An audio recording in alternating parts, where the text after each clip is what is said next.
नमस्कार। स्वयं से साक्षात्कार की इस कड़ी में मैं आप सभी का हार्दिक अभिनंदन करता हूं। हमारा टॉपिक ऑफ डिस्कशन है मैं व मेरा। कुछ चर्चा हम कर चुके हैं।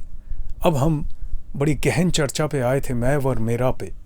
प्रज्ञान पुरुष की वाणी अनुसार हम एक किताब उनकी फॉलो कर रहे हैं जो है बंगला में, और अनुवाद करके हम आगे बढ़ रहे हैं। उससे पहले आइए प्रज्ञान पुरुष श्री श्री बाबा ठाकुर को सुन लेते हैं। हमारी जीवन में मैं और मेरा दोनों है। सब कोई मैं है और मेरा है, आई एंड माइन।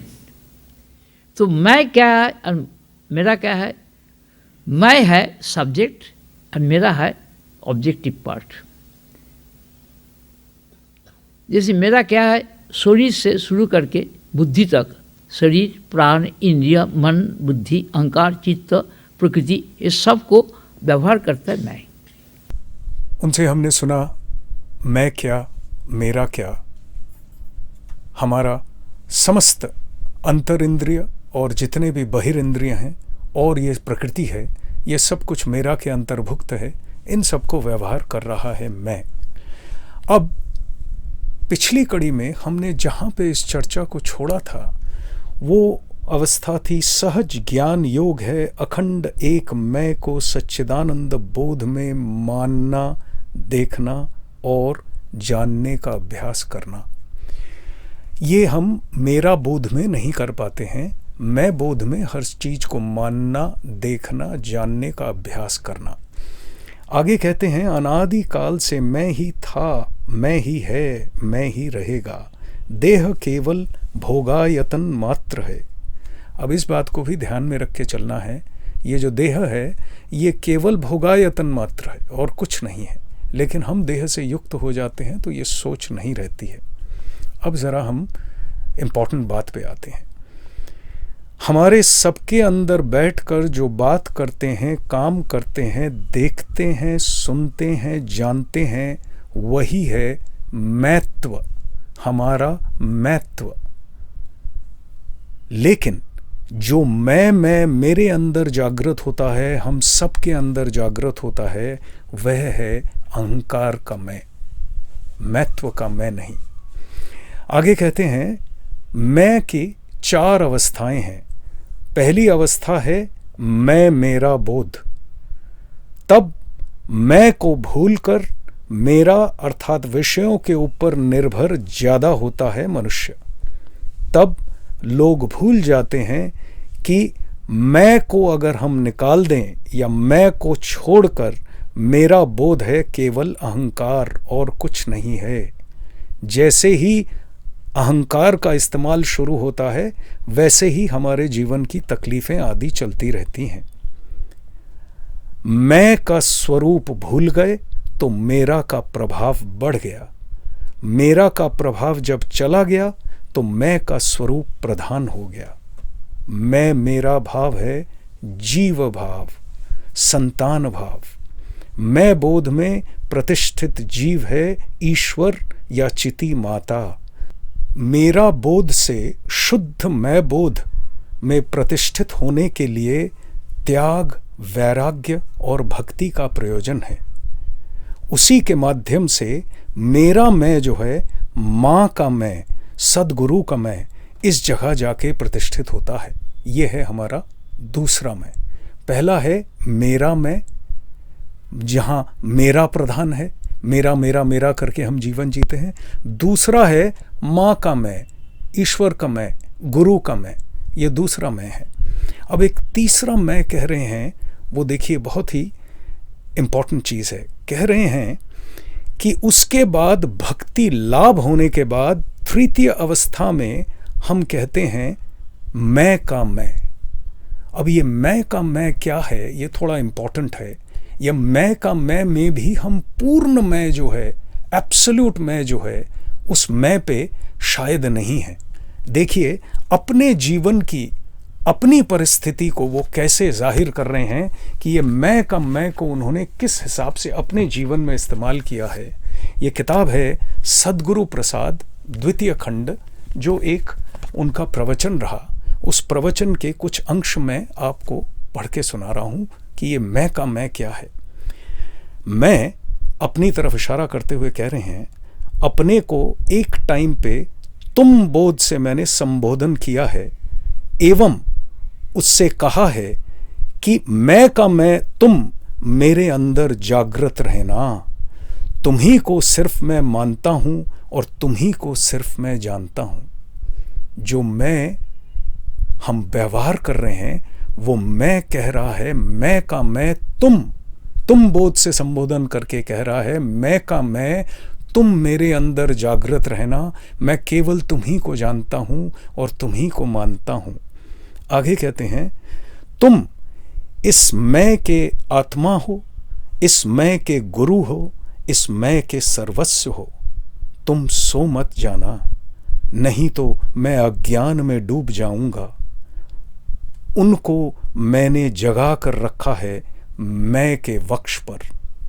देखिए कितनी सुंदर बात है। अपने ही अंदर जब आ गए, बाहर की चीजें समाप्त हो गईं, माँ का मैं, ईश्वर का मैं, गुरु का मैं से मैं का मैं पे आ गया, मैं के अंदर आ गया, लेकिन फिर भी मैं अपने ही हायर मैं को, हायर सेल्फ को, जिसको मैं का मैं बोल रहे हैं, उसको तुम बोल के संबोधन कर रहे हैं और कह रहे हैं, देखिए आत्म गुरु ही इस मैं के माँ और मैं के मैं हैं। उनको इस मैं ने प्रश्न किया कि ये कौन है, कौन हूं मैं। देखिए अब प्रश्न आएंगे, कितनी बार मैंने जन्म ग्रहण किया है, कितनी बार मैं मरा हूं, यह मैं के साथ प्रकृति के अंदर किसका क्या संबंध है।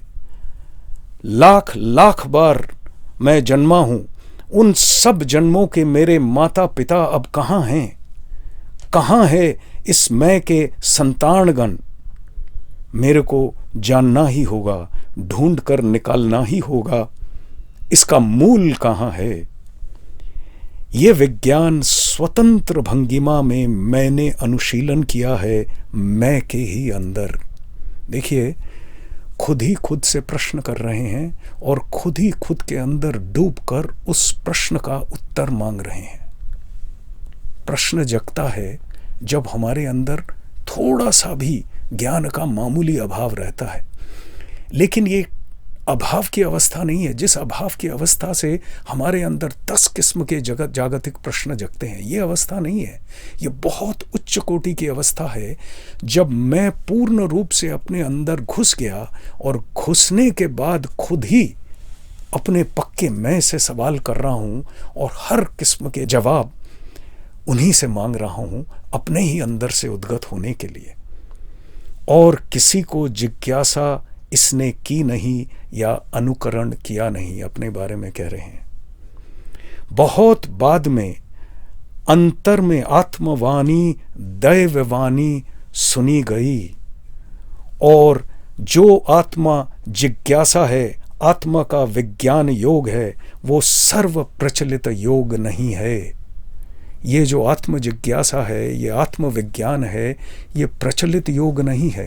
जिस योग के साथ हम जगत में नॉर्मली परिचित होते हैं अलग अलग किस्म के योग से, ये योग वो प्रचलित योग नहीं है। वो जो भी हो, यह मैं दुख कष्ट के अधीन कभी भी अपने को मान नहीं पाया है। उन सब को अखंड एकक मूर्ति में मानकर अपन बोध से मैंने वंदना की है, जिसको बता रहे हैं मातृवंदना। मातृभाव में, मातृ रूप में, एक ही बोध में उन्होंने उनको वंदना की है। जन्म मृत्यु जरा व्याधि सुख दुख कष्ट अभाव वेदना, अपना पराया भेदा भेद ज्ञान अज्ञान, सर्व द्वैत बोध और सर्व समष्टि को मातृभाव बोध में मैंने माना है और मानकर चलने की चेष्टा की है। आगे कहते हैं, आश्चर्य का विषय है कि समस्त परस्पर विरोधी द्वैत भाव बोध घनीभूत रूप अपन बोध में, मैं के मूल में मां को मैंने मैं रूप से बड़े ही गहन गुहा में अपने अंदर पाया है। स्वविरुद्ध भाव बोध जितने थे इस मैं के पास, वे केवल आभास मात्र बोलकर रह गए। हम लोगों को परेशानी होती है स्वविरुद्ध भाव बोध से, जो पसंद है उसके अलावा जो चीज़ है उससे होती है। तो कह रहे हैं जितने स्वविरुद्ध भाव बोध थे वो इस मैं के पास केवल आभास के रूप में, शैडो के रूप में रह गए। असलियत में उनका संपूर्ण अस्तित्व खत्म हो गया। देखिए, ये मैं का मैं जो एक शब्द इन्होंने अपने अंदर उद्गत हुआ, इनके अंदर ये मैं के मैं की साधना उन्होंने कैसे की। ये जो तृतीय मैं था, ये था मैं का मैं। आगे देखिए, जो फाइनल फोर्थ मैं है उसके बारे में कहते हैं कि ये है स्वगत भेद का एक परिचय। स्वगत भेद मतलब अपने ही अंदर जाके, स्वगत भेद का एक बाहरी परिचय है कि मनुष्य मनुष्य में जो फर्क है वो स्वगत है, मनुष्य मनुष्य के बीच में जो फर्क है। ठीक है, अब विजातीय भेद है जो कि मनुष्य और गाय में, मनुष्य और जानवर में जो फर्क है। तो ये स्वगत भेद यानी अपने ही अंदर, अपने ही गहन गुहा में जाके ये जो भेद की बात कर रहे हैं, मैंने ही अपने पक्के मैं को पुकार कर और पक्के मैं को मैंने प्रार्थना की कि तुम सदा जगे रहना मेरे अंदर। ये एक कह रहे हैं स्वगत भेद का एक लक्षण है। आगे कहते हैं सर्वोत्तम अवस्था में, इस मैं के मैं की सर्वोत्तम अवस्था में, चतुर्थ अवस्था में मैत्व का मैं आ गया। उस वक़्त केवल मैं ही रह गया। द नोइंगनेस ऑफ नॉलेज, ये एक वर्ड उन्होंने यूज किया है। नोइंगनेस ऑफ नॉलेज, ज्ञान की ज्ञापयिता, जो ज्ञान का ज्ञान स्वरूप है, नोइंगनेस है, वो वैसा ही है मैत्व का मैं। यानी मैं ही है, लेकिन ये समझने के खातिर ये चार भाग में करके देखिए, फाइनल एनालिसिस में कितना फाइन मैं पे आ गया। पहले मेरा निकला, फिर जो मेरा है वो मातृ रूप में, मातृ बोध में, मातृ में, गुरु का मैं ऐसे आया। फिर उसके बाद मैं का मैं आया और अंत में आके कह रहे हैं मैत्व का मैं। आगे कहते हैं आनंद स्वरूपिणी माँ जो आनंद का विलास इच्छा करती हैं, तब उनके अंदर मैत्व से ही मैं भाव निकलता है। जब आनंद स्वरूपिणी माँ आनंद विलास में युक्त होती हैं, तब उन्हीं के अंदर ये मैत्व का मैं ही निकलता है बाहर। देखिए कितनी सुंदर संज्ञा दी है, मेरा से लेके पूर्ण मैं तक। अब ये संज्ञाएं क्या हैं जी, हम लोगों को थोड़ा सा सोचकर, ध्यान करके, मनन करके अपने ही अंदर इन चीज़ों को पाना है जैसे उन्होंने पाया है। अगर एक पा सकते हैं तो हम सब क्यों नहीं पा सकते हैं। ये दृष्टि, ये सोच हमारे अंदर जागृत हो जाए, बस इतनी सी बात है। बारंबार हम मैं की वाणी जो उनसे सुनी है, किताबों में लिखी है, उसका परिवेशन कर रहे हैं सिर्फ इसी सोच से। हमारा समय समाप्त हो चला। आइए हमारी प्रथा अनुसार हम केदार नारायण बोडास जी से उनका एक उद्गत भजन सुनते हैं।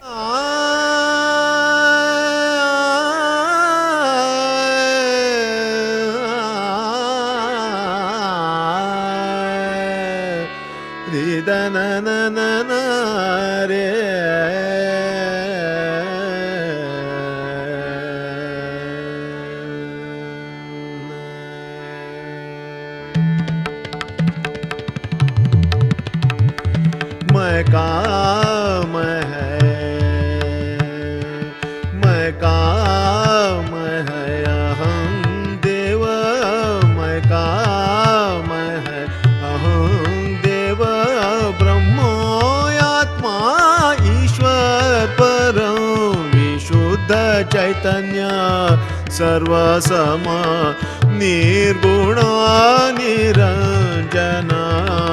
मैं काम है अहं देव ब्रह्मोयात्मा ईश्वर परं विशुद्ध चैतन्य सर्वसम निर्गुण निरंजन मैं काम है अहं देव।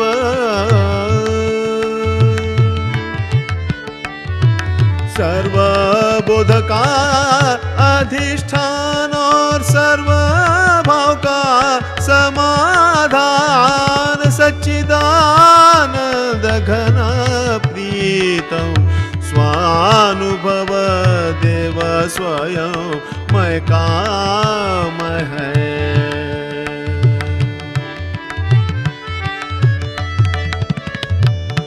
मैं कायाभास अहंकार अभिमान का मैं वो है चिदाभास गुणाधीन अंतःकरण बुद्धिमान।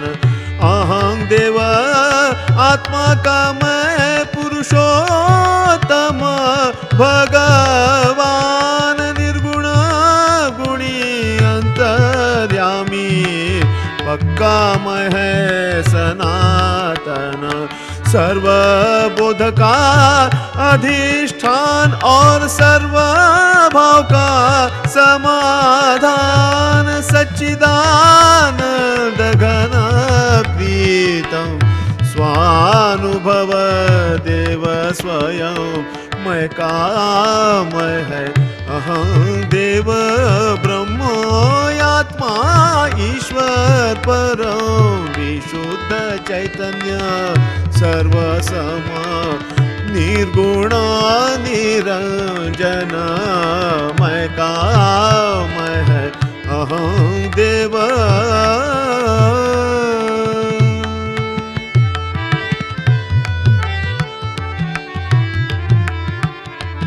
अहंकार का मैं है जीव का मैं कल्पना प्रधान गुणाधीन कच्चा मैं है भ्रांति का कारण। कच्चा मैं है अज्ञानी वो नहीं जानता पक्का मैं का साधन। अज्ञान में है जन्म उसका अज्ञान में ही है मरण। पक्का मैं है नित्य मुक्त सच्चिदानंद घन प्रज्ञान। नहीं है जन्म मरण उसका नहीं है कोई परिणाम।